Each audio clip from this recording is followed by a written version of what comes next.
안녕하세요. 매일 새로운 정보를 드리는 채널 보상가 배상TV입니다. 자, 오늘은 이 후유장애 보험금 여기에 대해서 한번 설명을 해볼 건데요. 제가 오늘은 이 사례를 들어서 한번 설명을 해보겠습니다. 저희한테 어제 의뢰한 사건인데요. 보험사는 주치의랑 이전에 치료했던 병원이랑 두 군데에서 후유장애 진단서를 발급을 받았습니다. 이분 같은 경우에는 뇌출혈로 인해서 현재 편마비가 온 상태고요. 현재 실제 상태가 혼자 침상에서 아직까지 못 나오는 상태예요. 그리고 왼쪽이 완전히 편마비가 있기 때문에 베드에 누운 상태에서도 몸을 일으키는 것조차도 혼자서는 힘든 상황입니다. 그래서 해당 주치의하고요, 치료했던 병원, 수술했던 병원 의사는 85%에 대한 장애 진단을 해줬는데요. 그러면은 80% 이상 고도 후유장애 보험금을 청구할 수가 있잖아요. 그래서 당연히 된다라고 생각하고 보험금을 청구를 했습니다. 근데 이분 같은 경우에는요, 예전에 저희한테 문의를 주셨던 분이에요. 그래서 제가 이거는 주치의한테 먼저 말해봐라. 아버님 상태는 충분히 80%가 나오는 상태다. 그래서 굳이 저희 도움 필요 없이 혼자서도 주치의한테 장애 진단을 받고 이렇게 청구를 하면 된다. 아마 보험사에서 지급을 할 거다. 설마 그거 지급 안 하겠냐? 라고 이렇게 설명을 드렸습니다. 그래서 한 달 뒤에 전화 온 게 어제 전화 왔어요. 근데 저희한테 하는 말이 뭐냐면 보험사에 청구를 했는데 보험사에서 자체 의료 자문을 해야 된다. 그래서 동의를 해줬답니다. 그래서 한 번 동의를 했는데 75%가 자문에서 나왔대요. 당연히 85% 장애 진단 끊었는데 75% 나오기 때문에 이 고도 후유장애 보험금은 지급이 안 되잖아요. 그래서 보험사하고 이렇게 다투다가 그럼 의료 자문 한 번 더 해보자 라고 해서 보험사에서 한 번 더 한 겁니다. 근데 똑같이 75%가 나온 거예요. 근데 제가 생각했을 때는 이거는 75%가 나올 수가 없는 거거든요. 왜냐? 75%가 나오려면요, 혼자서 침상에서 휠체어까지 나올 정도가 돼야지 75%가 나오는데 이분은 그게 안 돼요. 근데 보험사 의료자문에서는 85%가 아닌 75%가 나왔다는 거죠. 그래서 돈을 못 주겠다라고 한 겁니다. 그래서 그분한테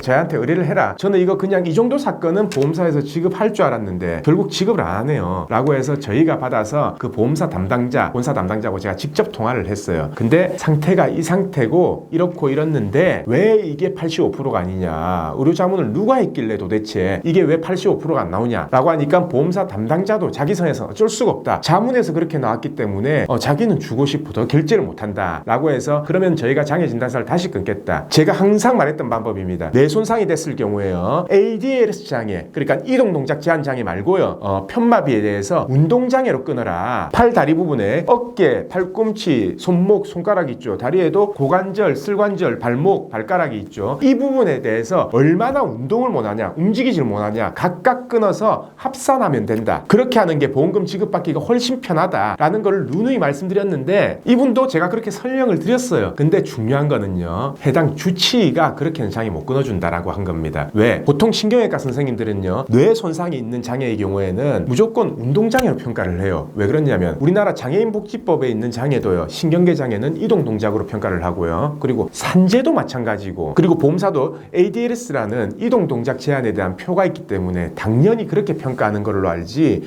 당연히 마비됐으니까 안 움직인 건 당연한데 혼자서 못 움직이는 거지 이렇게 실제로 손으로 움직였을 때 강직은 없지 않냐 라고 해서 평가를 안 해주는 겁니다. 근데 우리나라 보험증권에서는요, 운동장애를 평가할 때 스스로 움직이는 장애에 대해서 평가하라, 아니면 타인이 움직이는 장애에 대해서 평가하라, 이런 항목이 규정이 안 돼 있기 때문에 실제로는 환자 본인이 스스로 못 움직인다면 그것도 운동각도 제한에 해당이 된다라는 거죠. 근데 그렇게 되면 뭐합니까? 의사가 장애 진단서를 발급을 안 해주니까 청구조차 못하는 거예요. 그래서 제가 이거 보험사하고 통화하고 이 사정까지 다 말했습니다. 결국 환자가 다시 움직여가지고 의사한테 재평가 받으면 환자 고생시키는 거 아니냐, 그거에 대해서 웬만하면 좀 지급을 하자라고 했는데 자기 사는 도저히 할 거 없다 라고 하길래 그냥 제가 그러면 운동각도로 장애 진단을 끊어서 그 보험금을 청구하겠다 라고 이렇게 한 겁니다. 자, 보통 그래요. 약관에서 운동장애로 평가하는 게 규정이 돼 있으면 뭐합니까? 끊어줄 의사가 없는데, 그렇기 때문에 이렇게 이제 저희한테 문의가 오는 거고, 물론 운동장애로 끊었을 때는 보험사가 꼬투리 잡는 보험사도 많아요. 운동장애로 평가하면 안 된다. 그거를 아직도 모르는 보험사들이 있습니다. 그거를 저희가 최초 판결을 5년 전에 2심까지 가서 받아낸 거거든요. 근데 아직 모르는 보험사가 있어요. 그래서 저희 같은 경우에는 운동장애로 끊고 만약에 보험사가 모른다라고 하면은 우리가 판결 받았다 라고 해서 판결문까지 주고, 약관 펼쳐보세요, 약관에 이렇게 나와 있죠, 약관에 이렇게 규정되어 있기 때문에 판결이 이렇게 난 겁니다 라고 이렇게 설명까지 친절하게 해주면서 보험금을 지급받는데, 그렇게 해주더라도 분명히 꼬투리 잡는 보험사는 많거든요. 그래서 제가 이걸 느꼈습니다. 아무리 제가 운동각도에 대해서 설명을 한다 하더라도